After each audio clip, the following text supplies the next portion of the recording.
cosmetic dentist. Diabetes is another big thing that we should be testing for. Sorry, a little tick on my throat there. Diabetes is bidirectional disease. In 1998, I talked with a dentist who was overseeing the clinic at one of the hospitals, and I said, I just read this paper where they're starting to look, is it diabetes that's causing the periodontal disease, or really is it the periodontal disease that's causing the diabetes?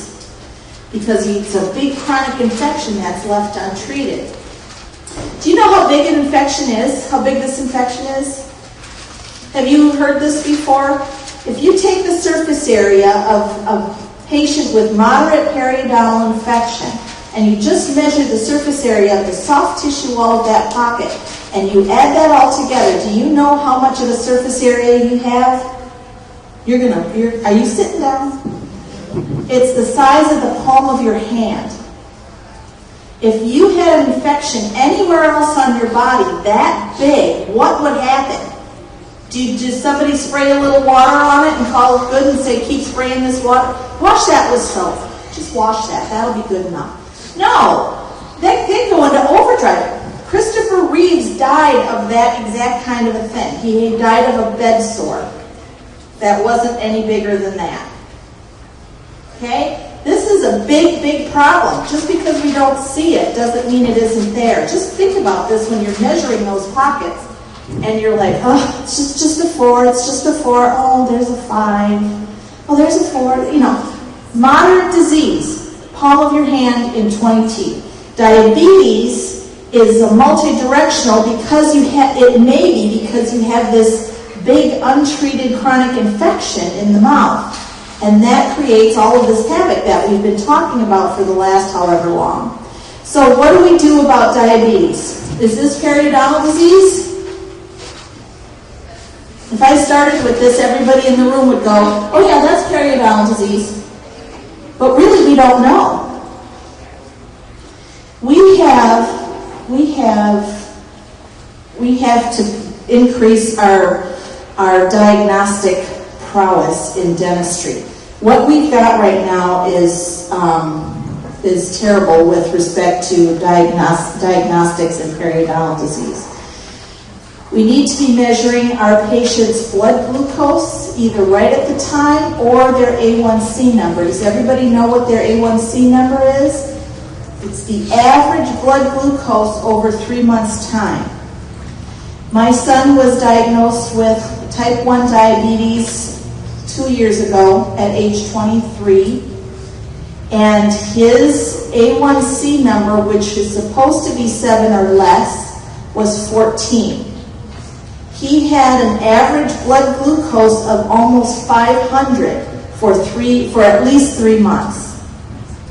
That's how that measurement is used. So let's say you do a finger stick on a patient and you take a blood glucose right at the time, which should be around 100. And that could be a really good number if you're a regular person. If you have diabetes and you haven't eaten for a while, you can get a 100. So you need to ask your patients before you do this, when's the last time you ate? In the human body that is functioning perfectly and fine, you can have a candy bar in the car on the way to the dental office and take a finger stick glucose test and still be within range. If you have a candy bar and your pancreas is working, you will never have a blood glucose level of 200 or so. Okay? So if you were to find a patient with a blood glucose right now, fasting or not, of 200, that's a red flag. That patient should be referred to their physician. If it's 300 or more, we want them to go immediately to the emergency room. Nobody gets to be 300. Okay? So those are the kind of numbers that you're going to be becoming more and more familiar with. Early studies on blood testing in the office used crevicular blood, which dental hygienists have a very good relationship with, am I right? And what you can do is you can take the blood from that pocket and you can put it onto whatever meter you're having and you can get a reading that way. They don't prefer that because there's all kinds of other components in there that you're never really sure what you're getting. So the new crop, okay, a patient doesn't know what their A1C is. If they are diabetic, it's usually for one of two reasons. Either they're not managing their blood glucose and they're not seeing their physician regularly, or they may be going next week. They may have an appointment in a couple days and they may not, well, 3 months ago it was something, I don't know what it is right now. So, we're also having to remember with patients with diabetes that we have a lot of damage to the microvasculature around the entire body. That's where that neuropathy comes from. So the microvasculature is breaking down because of the increased glucose count in the blood, and that is damaging to the blood vessels, to the nerves. The nerves are a big problem when we're talking about feet in particular, because if you've noticed, I don't know if you have, some of you may not, the feet are pretty far away. And if you were to stub your foot or stub your toe or bump something or step on a rock, you may cut the bottom of your foot and not know it. And because you don't look, you'll never know until you go to the doctor in 3 or 4 months and they look at it and they're like, holy cow, what is that? Then it's usually too late. The same happens in a perio pocket. This is why we have to take a step back when we're having bleeding on probing with our perio patients. If they have microvascular damage in the pocket, any little tiny stimulation is going to create bleeding. What if you had a probe that had a microscopic kind of a burr on it? You could be creating bleeding points all over the place that have nothing to do with periodontal infections. We need to be doing better with our periodontal diagnosis.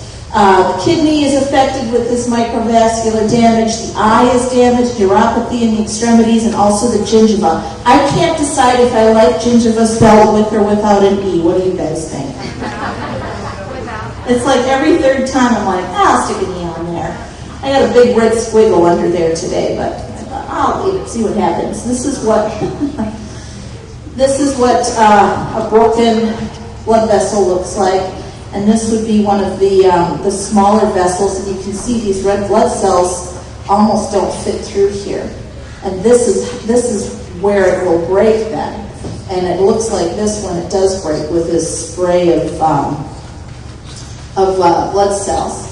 When you're checking blood glucose, we want it to be less than 140. If you're using those meters that they advertise on television all the time, you can ask your patient to prick their own finger and put that little blood dot on there, and presto, there you have a number. If it's over 200, it's not okay. You want to refer them to their physician. If you're not doing any invasive treatment, if you're just taking impressions or something, then it's not a big deal to go ahead with the treatment, but I certainly wouldn't want to do anything that would cause some stress to the patient. The fasting blood glucose, we would probably never do this in the office, but those are the numbers. I think they landed up. Did they end up in your handout? These are pretty easy numbers to get anywhere. The mechanism of adverse pregnancy events also enter into this whole thing. The inflammatory mediators may cross the placenta, causing fetal toxicity, or it could come from the prostaglandins that are created as part of this infection-fighting kind of reaction.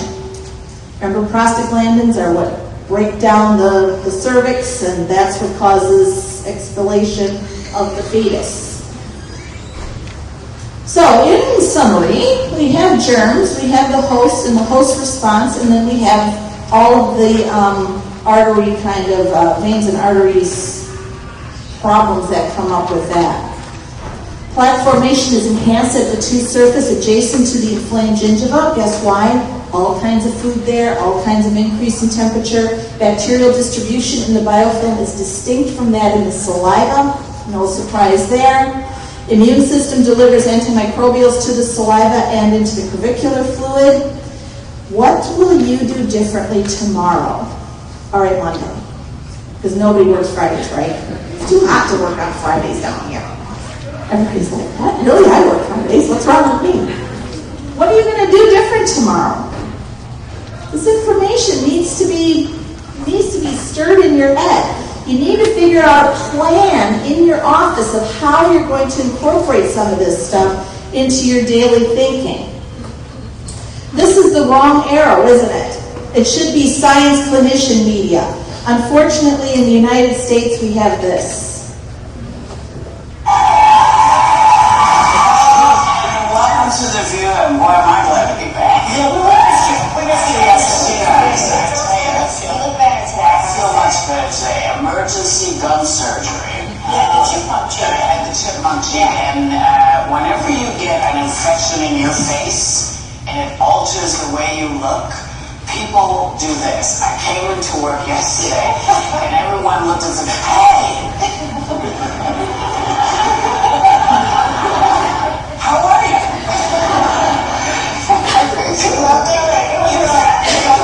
I'm not feeling as good as I should. Your face was so swollen she couldn't look down and she even dial the phone. Yeah, and you tried not to have Rick's face, you know? But you tried not to. She can't look down either. When Whoopi came through, it's like you try not to have the horror on your face because you just like, what? Me too. But I tell you again, I said it when I discovered all the minutiae in my mouth. Take care of your teeth. And I'm embarrassed to say this to people. I have great dental insurance, and I did nothing with it. For years and years, I let my mouth go, and I'm paying the price. I'm losing teeth because I'm losing bone. And I brought this on myself because I could have prevented it. And it is your mouth is connected to your entire system, your immune system. If you do not take care of your mouth, you are not taking care of your body, and it will kill you.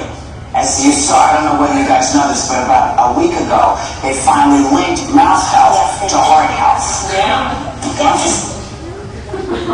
A week, I love that. A week ago, it's brand new news. You need to communicate effectively with your patients so they don't turn into Whoopi.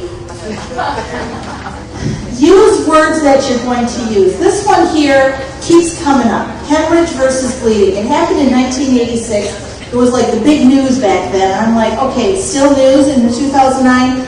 Who can tell their patient that they're hemorrhaging on their gums? Who has an easy time with that? Nobody believes you. Do you? You're lucky. Sometimes they're like, well, I just want to warn you, I might need a blood transfusion after this. Right, they need a blood transfusion.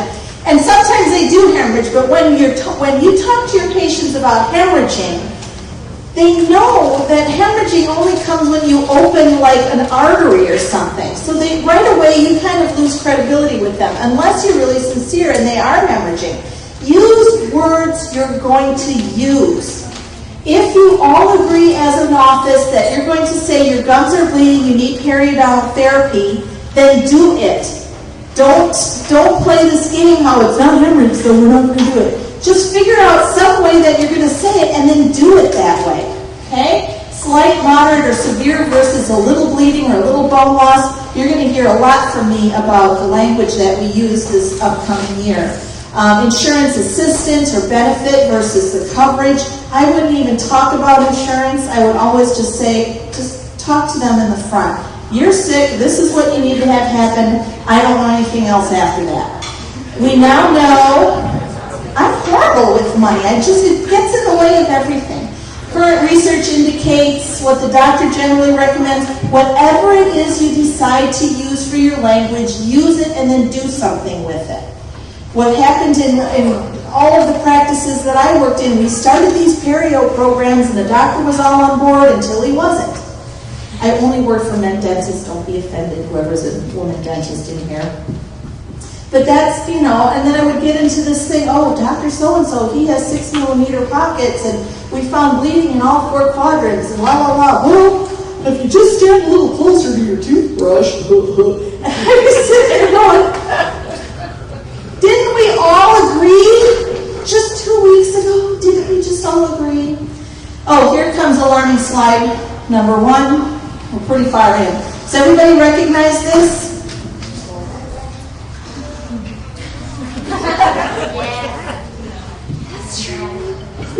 You learned this probably the second day.